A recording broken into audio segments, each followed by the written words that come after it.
বিহুৰ পিছত এয়া আৰু আমাৰ লাড়ু পিঠা বনোৱা কাম আৰম্ভ হৈ গ'ল। আজি ৰাতিপুৱা 8:30 বজাতে এটা অৰ্ডাৰ আছে। সেইকাৰণে ৰাতিপুৱা উঠিয়ে মই গাটো ধুয়ে প্ৰথমতে নাৰিকলখিনি ভাজি লৈ এয়া অকলে অকলে লাড়ু বনাই আছোঁ, যিহেতু 8:30 বজাতে লাড়ুটো নিব আহিব।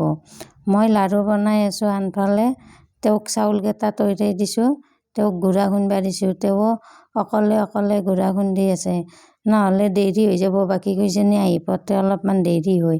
সেইকাৰণে ৰৈ নাথাকি আমি দুয়ো কামত লাগি গৈছোঁ। ইফালে এয়া অকলে অকলে গুড়া খুন্দি আছে। মোৰ লাড়ুখিনি বনোৱা হোৱাৰ পিছতে মই আৰু পিঠা বনাবলৈ বহি গ'লোঁ। যিহেতু ইহঁতকেইটা আহি পোৱাই নাই, তেতিয়া একলেগে ৰখি থাকিলে আকৌ দেৰি হৈ যাব। সেইকাৰণে মই পিঠা বনাই আছোঁ। বহুদিন কাম নকৰিলে মানে হেলা হয়। হেলা হ'লেও কাম কৰিবই লাগিব দিয়কচোন। যিহেতু অৰ্ডাৰকেইটা বহুদিন আগতে ৰাখি থোৱাই আছে, নিদিলেও নহ'ব। সেইকাৰণে নিজে হ'লেও পিঠা ৰাতিপুৱাই বনাত লাগিলোৱে। কাৰণ 8:30 বজাতে দুয়োটাৰে অৰ্ডাৰ আছে, লাড়ুৰো আছে, পিঠাৰো আছে। গতিকে তেওঁলোকক ৰখি নাথাকি মই এয়া পিঠা বনাই আছোঁ।